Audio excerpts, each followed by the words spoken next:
Allahu Akbar, Allahu Akbar, Allahu Akbar, Allahu Akbar. Sejarah singkat masuk Islamnya bangsa Tatar. Tatar berasal dari gurun Gobi, di ujung Cina bagian utara. Mereka adalah kabilah penggembala, yang menyembah berhala, menyembah bintang, dan sujud kepada matahari ketika matahari terbit. Agama yang tersebar di kalangan mereka disebut Samaniyah. Mereka juga mengagungkan arwah leluhur.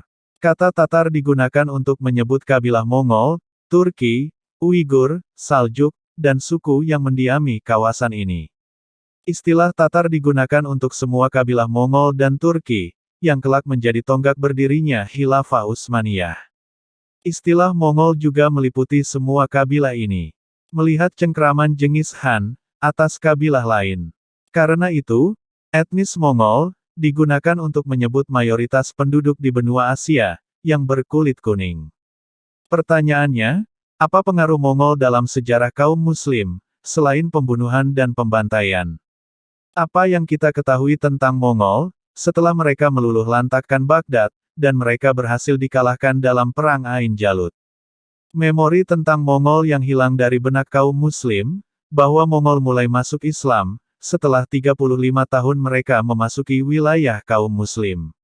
Belum sampai setengah abad mereka memasuki wilayah kaum Muslim, kecuali mayoritas mereka menjadi Muslim. Melalui tangan mereka, Allah muliakan kembali Islam. Mereka juga telah berhasil menaklukkan berbagai wilayah, yang dengannya kekuasaan kaum Muslim kokoh untuk jangka waktu yang lama. Bahkan, tak sedikit dari mereka memerangi sesama suku mereka, demi Islam.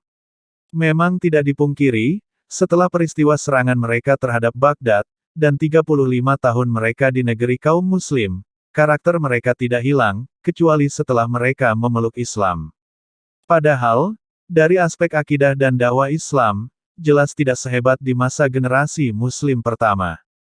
Tetapi, kita juga tidak boleh menutup mata terhadap sisi positif mereka dalam sejarah kaum Muslim, juga kontribusi mereka dalam meningkatnya wilayah Islam, yang belum pernah terjadi sebelumnya.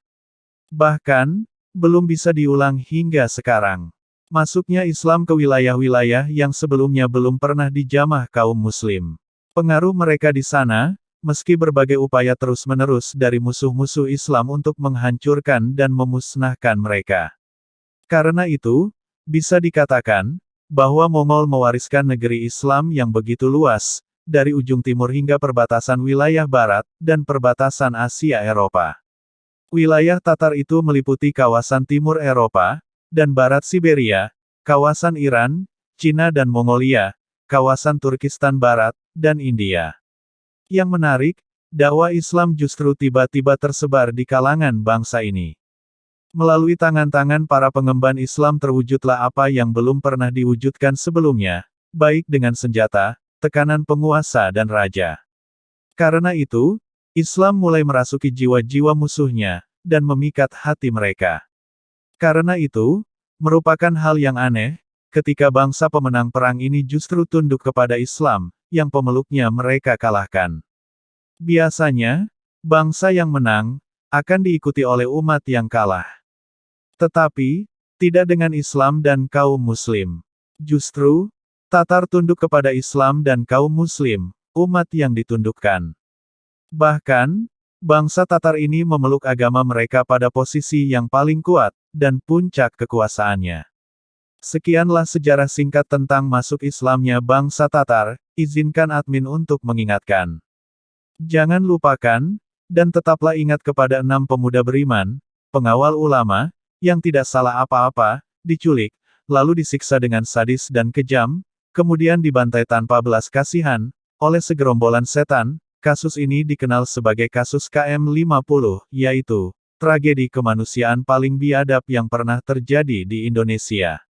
Senin tanggal 7 Desember tahun 2020 yang lalu. Allahu Akbar, Allahu Akbar, Allahu Akbar, Allahu Akbar, Allahu Rabb.